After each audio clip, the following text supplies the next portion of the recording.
Hi friends, Mahi's kitchen la இன்னைக்கு நான் பண்ண போறது வந்து வத்த குழம்பு. அதுக்கு தேவையான ingredients பார்க்கலாம். இது வந்து ஒரு 3 வெங்காயம் எடுத்துட்டேன்.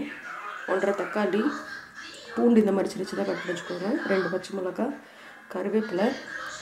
இது வந்து வடகம், பெருங்காயத்தூள், வெந்தயம், கடுகு, சாம்பார் பொடி இது, மஞ்சள்தூள், இது வந்து மிளகாய்த்தூள்.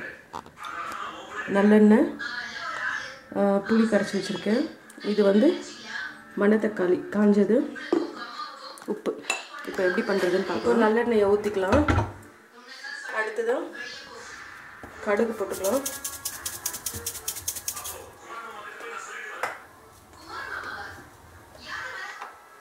வடகம்,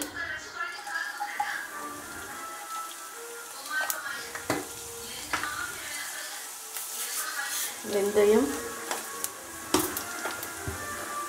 பெருங்காயத்தூள்,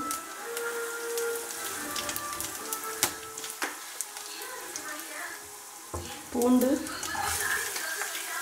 பச்சை மிளகாய், வெங்காயம், தக்காளி, இது எல்லாத்தையும் ஒன்றாவே நல்லா வதக்கிக்கலாம்.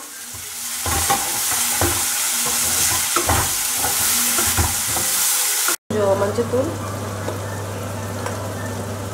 இப்போ இந்த இது போட்டுப்பேன், மணத்தக்காளி.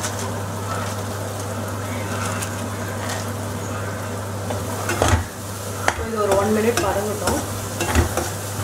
1 minute ஆயிடுச்சு. இந்த வெங்காயம், தக்காளி, இந்த மணத்தக்காளி இதெல்லாம் நல்லா வதங்கிடணும். இந்த ஸ்டேஜில் கொஞ்சம் எண்ணெய் வந்து தட்டலாம் இருக்கணும். நான் கொஞ்சமாக ஊற்றிருக்கேன். இப்போ நான் இன்னும் கொஞ்சம் ஆட் பண்ணிக்கிறேன்.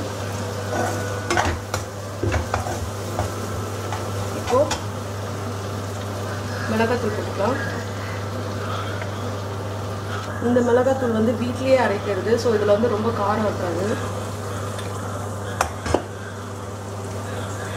சாம்பார் பொடி அது ஒரு 2 ஸ்பூன் போட்டுக்கலாம்.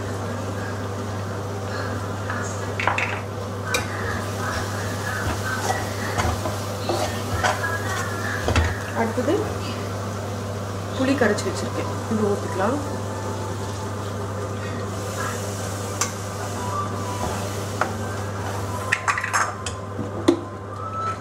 கொஞ்சம் தண்ணியை ஆட் பண்ணி அந்த மிளகாத்தூளோட பச்சை ஸ்மெல் போகிற வரைக்கும் இருக்கட்டும். ஒரு 2 minutes ஆகட்டும். மூணு போட்டு வச்சுக்கலாம்.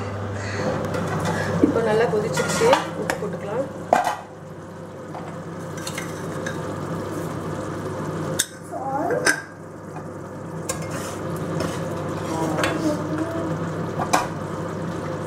நல்லெண்ணெய் கொஞ்சம் ஊற்றி